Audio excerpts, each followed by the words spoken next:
हेमंत जी, शुरुआत मैं आपसे करना चाहूं।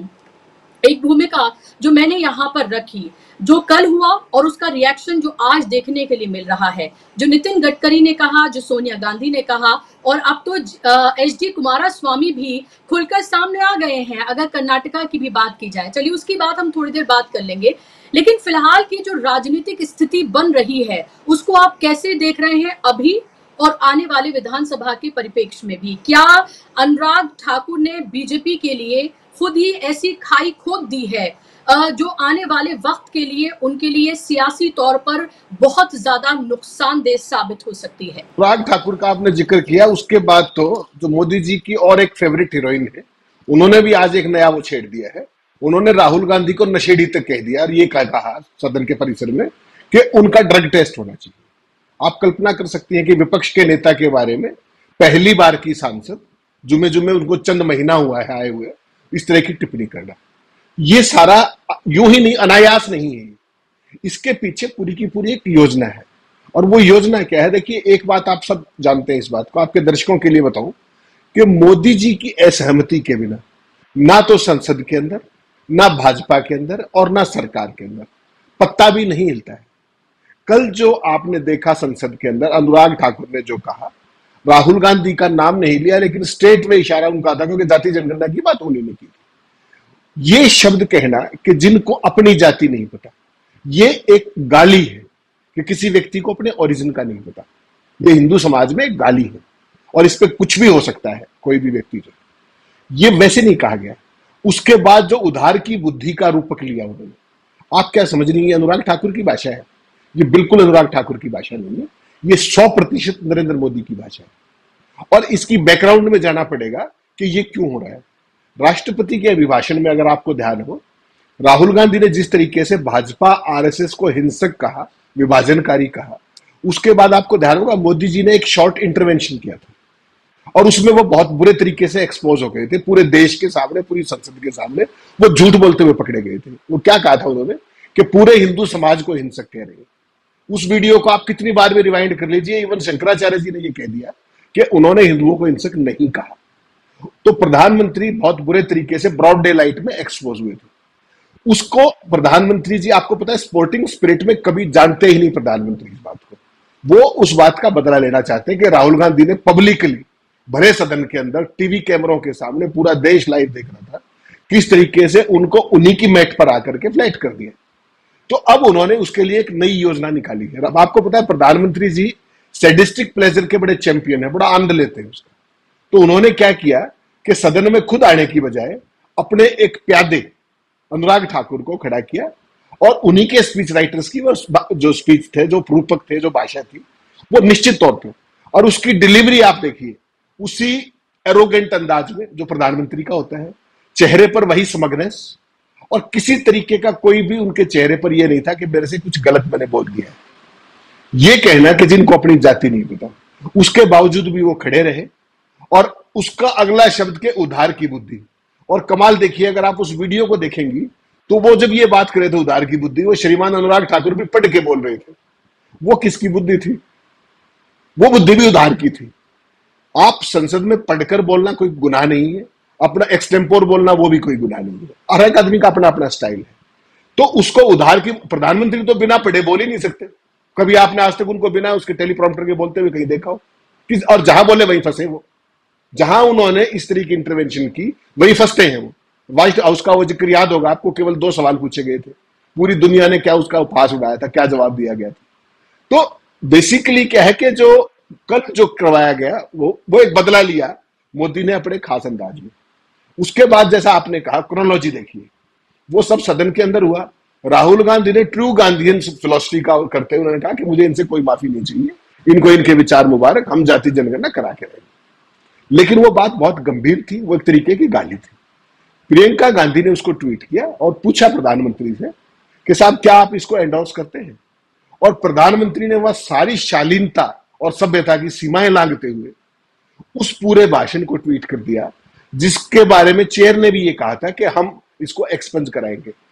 जो बात चेयर ये कह चुके हैं कि एक्सपेंज करा देंगे, उसको ट्वीट करना, क्या ये सदन की कंटेम्प्ट नहीं है?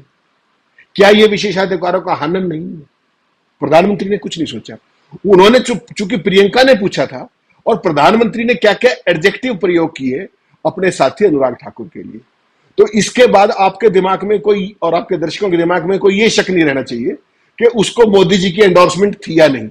वो बाकायदा जो अनुराग ठाकुर ने कहा उसका एक एक शब्द पीएमओ से प्रायोजित था। You take it from me. वो भावभंगिमाएं, वो डिलीवरी, वो एडजेक्टिव्स, वो प्रशंसा प्रधानमंत्री की। आज तक आपको याद होगा प्रधानमंत्री ने 11 साल में अपने कितने सांसदों के भाषण ट्वीट किए हैं, याद है आपको कोई? पहली बार क्यों हुआ ये? केवल प्रियंका गांधी से ये दिखाने के लिए कि देखिए हम अपनी बात पर अड़ेंगे।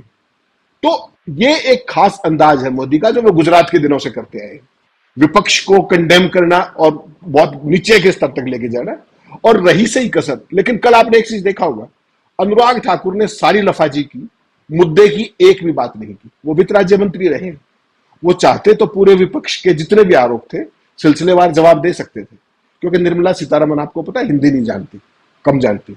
तो चूंकि वित्त राज्य मंत्री रहे, उस मंत्रालय में उनका एक्सपोजर था। अगर वो अपने आप को प्रोफेशनली कंडक्ट करते तो वो उन मुद्दों की बात करते जो बजट के अंदर उठाए गए थे, क्योंकि बजट पर चर्चा का जवाब दे रहे थे। उसका नहीं किया। क्या किया? सारे देश ने देखा।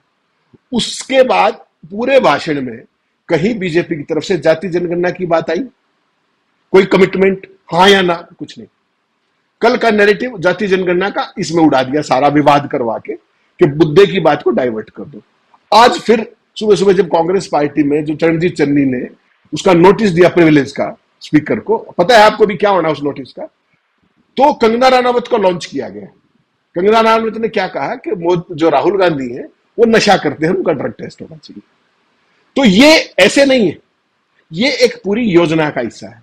आपको पता होगा पिछली संसद के अंदर एक महिला नेत्री थी जो राहुल गांधी के बारे में इस तरह के शब्द प्रयोग करती थी। तो उसका जो मेल वर्षन है वो अनुराग ठाकुर ने कल वो पूरा करके दिखाया, उन्हीं भावभंगिमाओं के साथ, उसी शब्दावली के साथ, उन्हीं रूपकों के साथ। तो उस महिला नेत्री का क्या हो रहा है? वो अपनी हार के जख्म सहला रही है। कभी ना कभी अनुराग का भी नंबर आ जाएगा। अब बात कंगना रनावत की। लीडर ऑफ अपोजिशन के बारे में एक फर्स्ट टाइम एमपी बिना किसी साक्ष्य के इस तरह के गंभीर आरोप, कोई कहता है जाति का नहीं पता, और दूसरा आपके कैरेक्टर पर के नशेड़ी कोई छोटी बात नहीं है। लीडर ऑफ अपोजिशन को ही कहना, वो एक संवैधानिक पद है। अगर किसी ने ये बात प्रधानमंत्री के बारे में कही होती तो आप सोच सकते हैं क्या होता बीजेपी में, और सारा मीडिया छत से कूद जाता। आज कहीं उसकी चर्चा सुन रही है आपको? ये है वो चीज कि किस तरीके से एक पूरा नैरेटिव खड़ा करना है मुद्दों के पैरेलल। और ये कोई पहली बार नहीं। अगर आपको थोड़ा सा मैं याद दिलाऊं, इससे पहले कौन कौन लोग इस तरह के बयान जारी करते थे, अगर आपको ध्यान हो, सबसे पहले प्रवेश वर्मा ने, आपको दिल्ली दंगों के दौरान ध्यान होगा प्रवेश वर्मा ने जो कुछ कहा था। उसके बाद अनुराग ठाकुर ने तब भी क्या कहा था, उसके बाद उनकी प्रमोशन हुई, राज्य मंत्री से वो सरकार का चेहरा बने, और क्या बने? Information and broadcasting minister. सीधा प्रमोशन हुआ उस शब्द का प्रयोग करने से, देश के गद्दारों वाला जो शब्द है। उसके बाद स्मृति ईरानी का आपने राइज देखा, किस तरीके का मेट्योरिकल राइज जिसको आप बोलते हैं, इतना जबरदस्त तरीके से। उसके बाद जो है संजीव बालियान जिस तरह की बातचीत करते थे, वो हमेशा विभाजनकारी और जो शब्द वो प्रयोग करते थे, मैं नहीं कहना चाहूंगा। और भरे सदन के अंदर आप रमेश विदुड़ी को नहीं भूली होंगी, जिन्होंने एक सांसद के बारे में क्या क्या शब्द लगातार बोले और उनको स्पीकर ने नोटिस तक नहीं दिया था। तो ये भारतीय जनता पार्टी का एक इकोसिस्टम है, ये उनका संस्कार दिखाता है। अगर राहुल गांधी इन्हीं के स्तर पर आकर बात करते तो वो जाति बता सकते थे अपनी। वो जवाहरलाल नेहरू के पिताजी से शुरू करते, वहां से उसके बाद जवाहरलाल नेहरू पे आते, फिर इंदिरा जी पे आते, फिर अपने फादर पे आते, फिर उसके बाद राजीव पर आते। और इनके पास क्या है, और वो साइमल्टेनियसली अगर उसकी तुलना करते कि जब ये सारे के सारे मोतीलाल नेहरू से लेके, नेहरू जी से लेके, गांधी से लेके सारे देश की आजादी लड़ाई लड़ रहे थे, तो इनके जो वंशज थे, पूर्वज थे, आरएसएस के, हिंदू महासभा के और ये तमाम, वो अंग्रेजों के साथ क्या कर रहे थे। अगर राहुल गांधी चाहते तो वो कर सकते थे, लेकिन उन्होंने वैसा नहीं किया। वो अपने मुद्दे पर अडिग रहे कि मुझे केवल जाति जनगणना की बात करनी, ताकि मुद्दा डायल्यूट ना हो, नैरेटिव। बाकी तो काम इनका मीडिया करेगा, जो इनका इकोसिस्टम करेगा।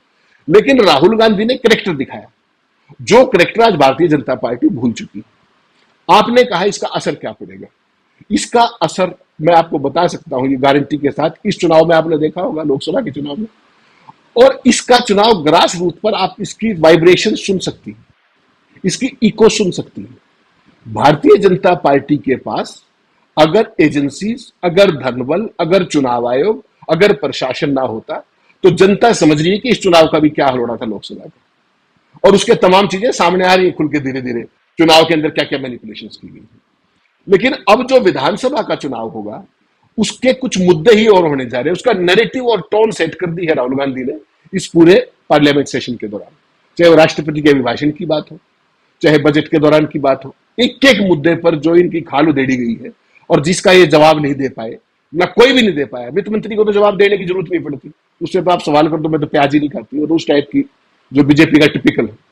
लेकिन जो ग्रास रूट के ऊपर जो आज सिस्टम है वो बिल्कुल एक साफ इको आप समझ सकती हैं कि किस तरीके से जनता इसको ले रही है। और इसका पहला ही रिजल्ट आपके सामने बहुत जल्दी अगले 2-2.5 महीने में, जब अक्टूबर में जम्मू कश्मीर, हरियाणा, महाराष्ट्र, झारखंड के चुनाव के परिणाम आएंगे।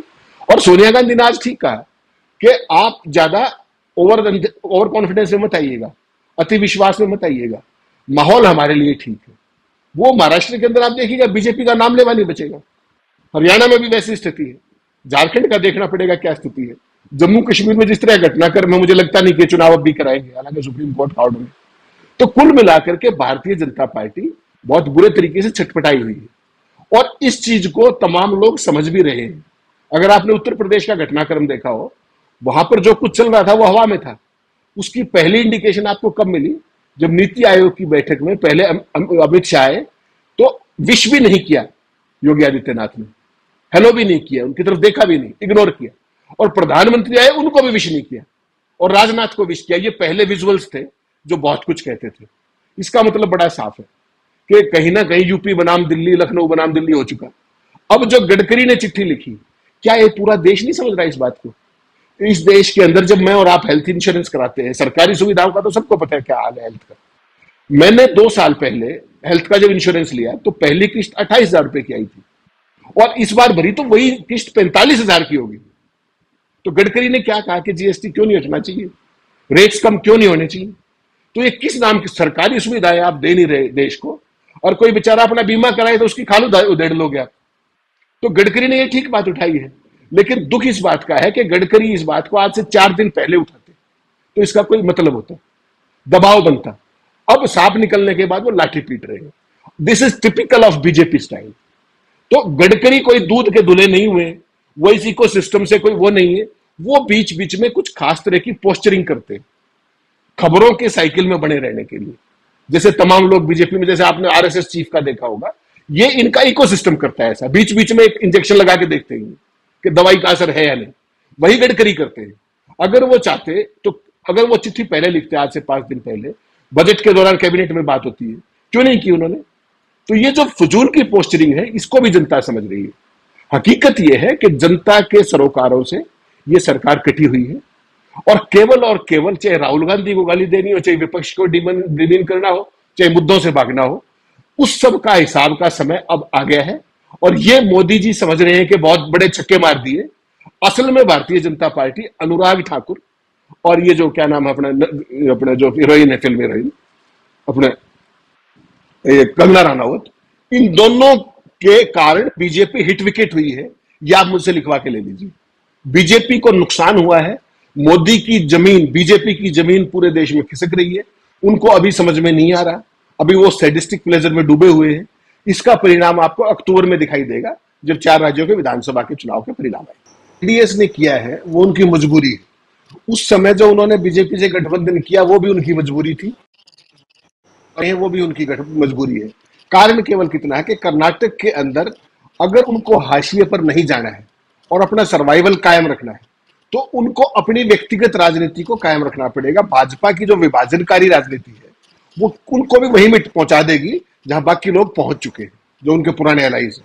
चाहे वो सुखबीर बादल को देख लीजिए, तमाम इनके एलाइज जितने हैं उन सब का हाल देख लीजिए आप। जो भी इनके साथ, जो इनसे निकल के आ गया वो सर्वाइव कर गया, जो इनके साथ रह गया उसका सारा असर आप पटनायक का देख लीजिए, आप उधर आंध्रा में देख लीजिए जो वाईएसआर कांग्रेस थी, सारे का सबका मिटियामेट हो गया।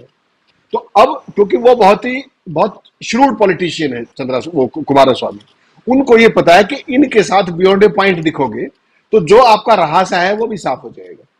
और ये चीजें तो केवल शुरुआती दौर में है। अगर आप सही मायने में इन चीजों का अगर विश्लेषण करना है आपको तो केवल 2 महीने का मोहलत दीजिए। इनके अपने एलाइज इनके कपड़े फाड़ेंगे इसी सदन के अंदर दिन और रात। एक बार इन 3-4 राज्यों के चुनाव परिणाम ले लीजिए आप। मैं आपको पहले दिन से एक ही बात कह रहा हूं, इस सरकार का अभी तक तो जो भी एलाइज आ गए, ना कोई बार्गेनिंग नीतीश कुमार ने की, ना चंद्रबाबू नायडू ने की, बियॉन्ड ए पॉइंट। तो उनको जो थोड़ा मोटा बजट में उनको फेंका गया 2 साल 4 साल में मिल जाएगा, कोई खास बात नहीं। ना उनको स्पीकर का पद मिला, ना उनको बहुत बड़े कैबिनेट के पद मिले। तो वो सारे अपना मन मसोस के बैठे हुए तमाम कारणों से। किसी को मुख्यमंत्री रहना है, नीतीश कुमार को बने रहना है। जो चंद्रबाबू नायडू है उनको सरकार चलानी है, तो उनको फाइनेंसिस की जरूरत है। सबकी अपनी अपनी मजबूरियां हैं, लेकिन जेडीएस की ऐसी कोई मजबूरी नहीं, तो उन्होंने उस यात्रा से अपने आप को अलग कर लिया फॉर द टाइम नहीं। जैसे ही सब अलाइज को यह दिखेगा आने वाले टाइम में कि भारतीय जनता पार्टी की सियासी जमीन खिसक रही है, फिर आपको वो बुलंद स्वर सुनाई देंगे जिसकी आप बात कर रहे हैं।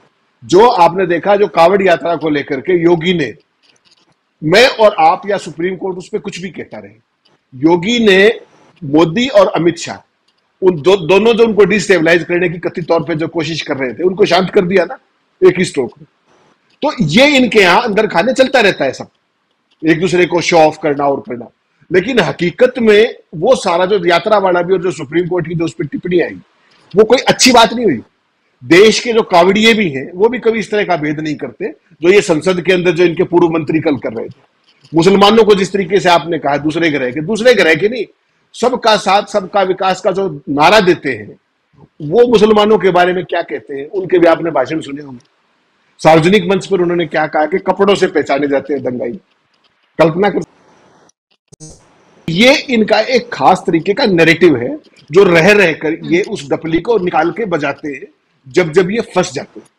जब इनके पास कुछ नहीं बचता तो इस तरह की हरकत करते हैं। लेकिन एक बात पूरा देश समझ गया है कि इस देश के अंदर जो धर्म की राजनीति की ड्यूरेशन थी वो एक्सपायर हो गई है। वो इस बार लोकसभा के चुनाव में अयोध्या के परिणाम ने बता दिया। जितने भी धार्मिक स्थल थे, एक अयोध्या के, जितने भी आप गिन लीजिए, सब जगह भारतीय जनता पार्टी हारी। तो कारण केवल साफ है कि धर्म की राजनीति की एक मियाद थी कि आप कुछ मत करो, केवल धर्मांध कर दीजिए लोगों को। बात अब खत्म होती जा रही है। देर सवेर बीजेपी देखिए खुद नहीं आएगी इस पर। आप ये सोचें कि भारतीय जनता पार्टी अपना कोर्स करेक्शन करेगी, वो कभी नहीं करेगी। उनके डीएनए में है ये विभाजन, आज से नहीं, आरएसएस 100 साल से इस देश में यही कर रहा है। वो ये अपने आप नहीं करेंगे, इनसे पॉलिटिकल मजबूरियां करवाएंगी। जो आने वाला राजनीतिक घटनाक्रम होगा और जब इनकी हर जगह भद पिटेगी, ये घुसने लायक नहीं बचेंगे कहीं पर, तब फिर इनको अल्टीमेटली लोगों की बातों पर आना पड़ेगा। लेकिन तब तक बुशरा जी बहुत देर हो जाएगी। बहुत तेजी से नैरेटिव इनके हाथ से निकल रहा है। इनको ये लग रहा है कि कल बहुत कमाल कर दिया अनुराग ठाकुर ने, आज कंगना रनौत ने बड़ा कमाल कर दिया। हकीकत में भारतीय जनता पार्टी की जो जड़ें हैं उनमें मट्ठा डालने का काम अगर कोई कर रहा है तो वो इनके ये बड़बोले नेता कर रहे हैं। और उन सब का नेतृत्व खुद प्रधानमंत्री कर रहे हैं कि किसी भी मुद्दे पर बात ना करके। आप मुझे बताइए, प्रधानमंत्री रशिया गए थे, वहां पर एक अटैक हुआ जम्मू कश्मीर में, फौजी शहीद हुए, क्या उनको ट्वीट करने में उनके हाथ दुखते थे? उनको थोड़ी ट्वीट करना होता है, वो तो उनका इकोसिस्टम करता है, उनका ऑफिस करता है। प्रधानमंत्री कब ट्वीट करते देखे आपने? तो जो भी, अब दिल्ली में 3 राजेंद्र नगर में जो 3 युवाओं की मौत हुई, आप इनको हल्की बात मान रहे हैं क्या?